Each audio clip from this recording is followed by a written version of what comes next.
Sagittarius, welcome to your May 2017 love reading. It's Rena here.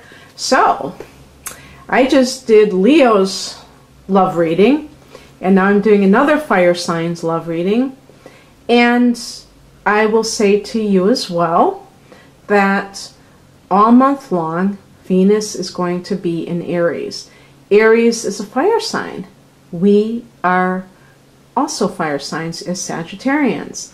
So that forms a friendly angle known as a trine to us. Now, for Sagittarians, Aries is the 5th house of romance. So that makes it even better because you have Venus in this house of love. And I think Venus should be in that house. Anyway, it should rule that house, I mean. And actually, Venus rules 2 houses. It rules the 2nd house of earned income, because that's Taurus's house, and Taurus is ruled by Venus. But Venus also rules Libra, and that's the 7th house of committed partnership. So the 5th house is the falling in love phase, and that's ruled by the Sun and Leo. So that's where the passion comes in, right? And Venus will be in this fire sign that is not necessarily all that refined, I would say, in some ways. I don't think Aries will ever get accused of that. But it is very passionate. So you can expect fireworks. If you're looking for love, I would say that May would be a very good time to experience that. And, you know, obviously mileage will vary depending on your particular degree of sun or rising sign. But just in general, I think that it's a very nice influence for those seeking love, which is what these readings are about. If you're already in a relationship, you can still, you know, obviously look at some of these cards, since you're probably not going to be trying to find another partner unless you're planning to get divorced, that is. And we'll see what the cards say.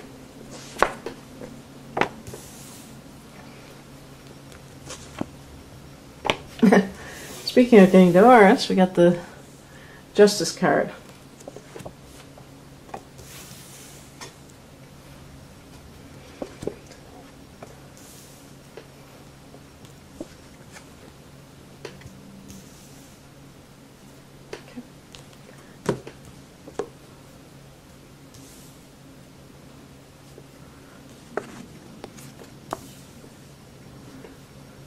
Okay, well, I can tell you right off the bat,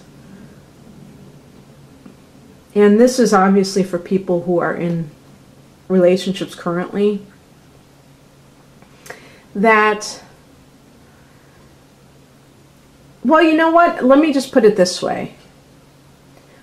I think that some of you may be coming off of a divorce, because the Justice card, I'll talk about the past first. The Justice card is the one that came up in the past position.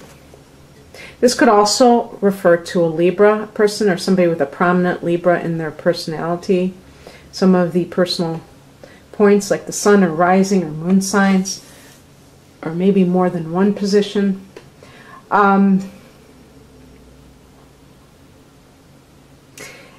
That person, if it is a Libra or something like that, I don't know that that person is really necessarily has been good for you.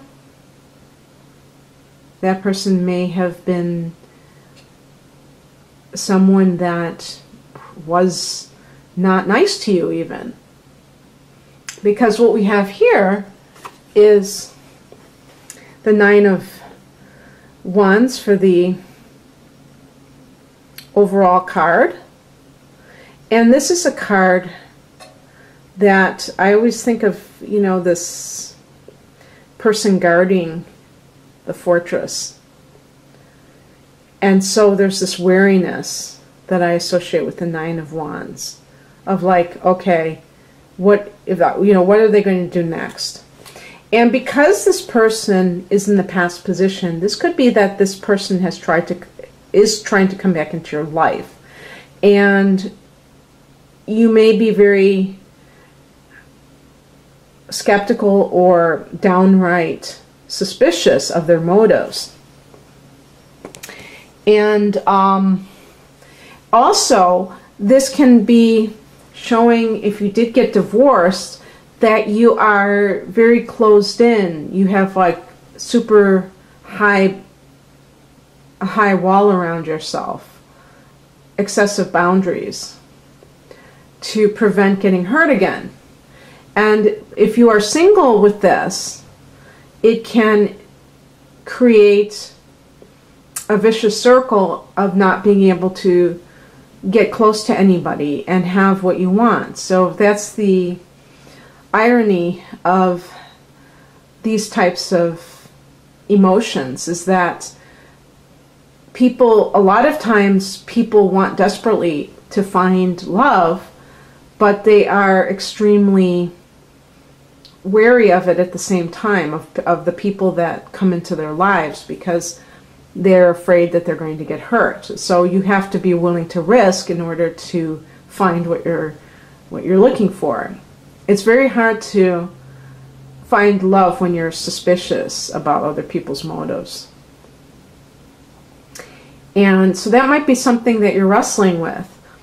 It can also mean that there is a fire sign person currently in your life. Aries, Leo, or Sagittarius. And what's happening now is, coming in, is the Six of Pentacles. So this is like talking about issues of fairness. And you see the person's holding scales. Now the Justice is also holding scales. But this is with Pentacles. So there's more of a blatant, or how would we put it, tangible quality to this card, where it's not theoretical. It's like, show me that you are fair. Don't just talk a good game. So you might have been, and this may be if you're contemplating getting back together with someone, you might be saying, how can I prove that you've changed? You might have felt like you were the one that had to do everything, that the other person did not carry their weight. And I don't like to say those things, because relationships shouldn't be like a business arrangement or anything like that. But it can be energetically very imbalanced, where one person is very committed to the relationship and the other person isn't. Like, look at infidelity. One person is faithful, the other person is not faithful. That's an energetic imbalance. You can't measure it in dollars and cents. The person may totally, who knows, maybe the person who's cheating is paying most of the bills. But in the area of the actual emotional connection, the person who is being cheated on may be the one who is more emotionally invested in the relationship. And that's why the other person is cheating in the first place. So we tend to focus on tangible things, and that's why during divorce, people fight over assets a lot of times, is because they're substituting those emotional needs that didn't get met into tangible things. And that's why I see it as so ugly, because, you know, if you're going through a divorce and you're being very petty about, this is mine, you know, you didn't buy this, this is mine. A lot of that, I think, is kind of substituting for their own sense of sorrow that they didn't connect on that emotional level. They didn't get their needs met. You know, I was thinking, what was that movie? The War of the Roses. I think that was one of those types of movie, and that was supposed to be a black comedy. But I didn't like it because I think that there's a lot of truth in that kind of situation. I think a lot of people, I shouldn't say a lot, but I think some people, they tend to go right into that material mode when they separate from somebody.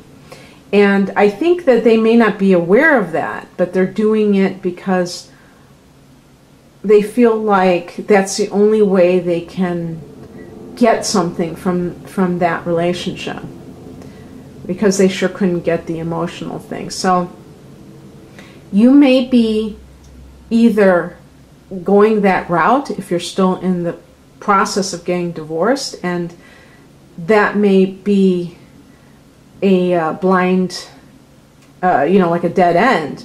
If you think that that's going to make you feel better ultimately.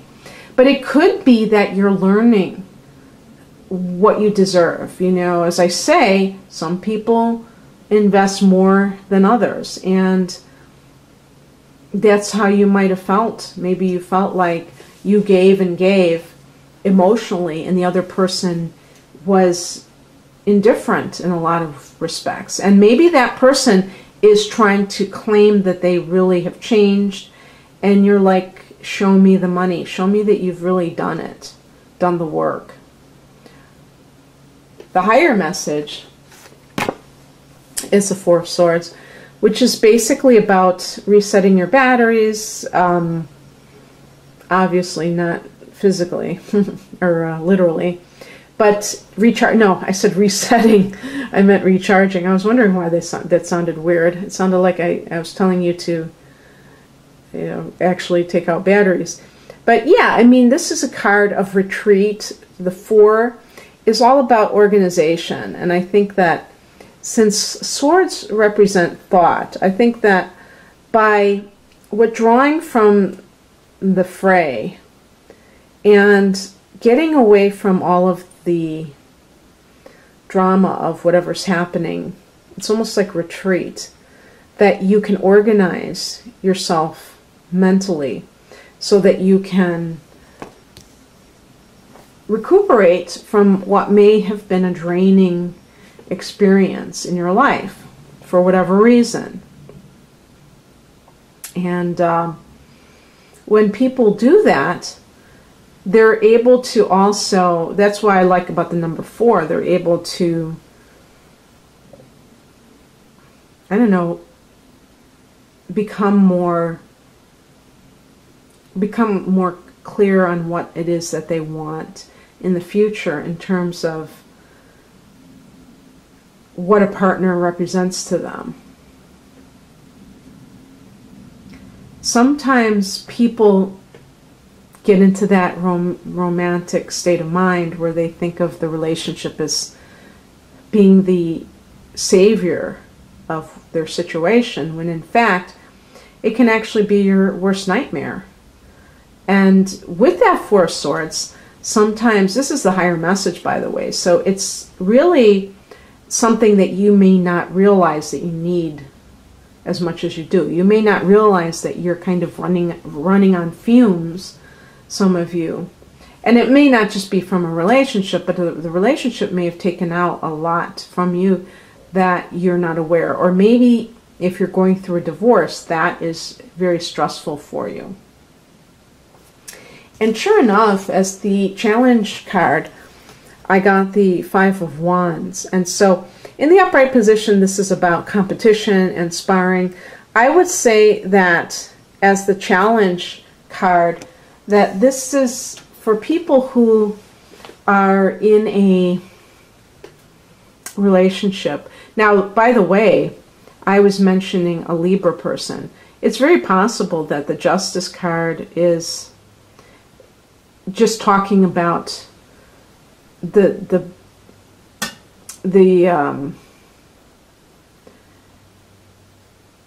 things coming into balance, and the person that may have been the problem may have been the fire sign, and this is kind of reiterating that for some of you. So maybe it's just saying, don't trust this person, because this person is putting on a good face because they want to get back together with you. But the other thing too is remembering about any conflict that was in this relationship. Perhaps if you've been separated from this person, you have started to idealize the situation and kind of conveniently forgotten about the times when you had a lot of negative exchanges. Maybe the other person is very combative and they're always trying to pick fights. They're always trying to keep you off balance so that you're fighting and defending yourself, and that you don't have that sense of peace, because that's a tactic that some people use to keep people on their toes, so to speak. Keep them, well, it's keeping them on the defensive. And it's a way to control that person. You have to decide whether you want drama or whether you want peace. Some fire signs confuse drama with passion, or passion with drama. They confuse the two. Let's put it that way. And that can lead to relationships that are actually very draining, sucking the soul out of a person. And as Sagittarians, we are naturally optimistic. So that's one of the first things that you can see. If somebody has a dampening effect on you, a depressing effect, then immediately you know that they are not a positive influence on your life. And it may be confusing if sometimes they're positive and sometimes they're not, but if overall you just get this bad feeling, that is your intuition or your guidance system telling you what it is, how you're reacting to this other energy. Okay, I put it in the... It's so funny, this is one of those cards where it always looks like it's in the reverse position when it's upright. Now this was actually in the reverse position and it looks upright. The Hangman in reverse is the what's coming in, or the advice. So that is a card that talks about having to make a decision. The Four of Swords can be you taking time out, but eventually you have to face whatever's happening. Perhaps you've been prolonging the inevitable. Like I say, with the Justice card, some of you may already be, maybe you're legally separated and you haven't actually filed for divorce. Maybe you're just trying to see if the relationship has any kind of chance of surviving. But maybe some of you know deep down that it really is over. And for whatever reason, you have been dragging your feet and not wanting to take it to the next level. I think that you will decide that it's time to end things, because the outcome is a card associated with Solitude, the Hermit card. So it's interesting that you got the Four of Swords and the Hermit card, because I think of them as very similar. One being in the major arcana and one being in the minor arcana. But the Hermit card obviously is about going within and seeking inner wisdom, but reflecting. Reflecting on what has happened. And maybe you're not going to be necessarily jumping into a new relationship right now, which I personally think is a great thing. I don't think that people should go from breaking up with, in one relationship and jumping right into another.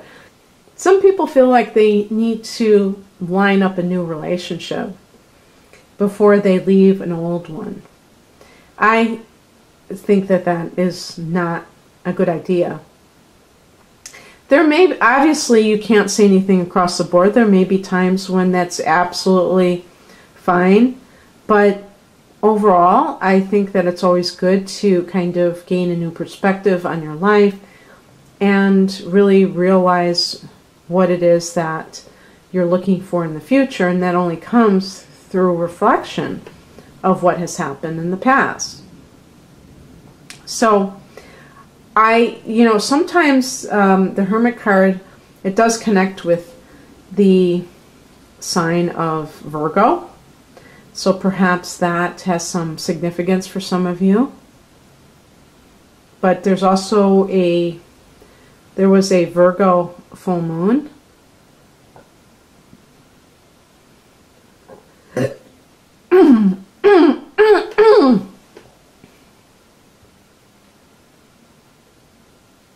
There was a Virgo full moon that happened on March 12th, I believe it was. And so that may have been a catalyst for some of you, perhaps when it came to your relationships, I don't know.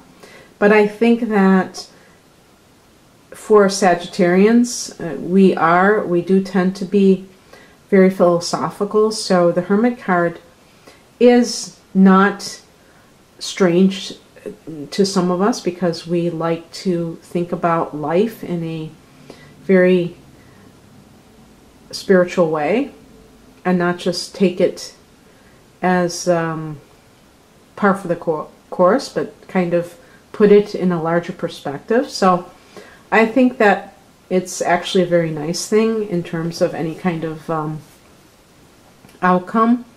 And so I hope you enjoyed this, Sagittarius. If you'd like a private love reading, I do use your natal chart, and that is quite different because it looks at some of the patterns. It looks at some of the things going on that make the person maybe go after certain people or have certain experiences. And so to me, it's a lot more, detailed in that sense. And so these kinds of spreads are good for kind of the influences around a person, but that tends to be, to me, more pinpointing things using the astro chart. So anyway, you can click on the link below for a private reading. Otherwise, have a great May, guys. Bye.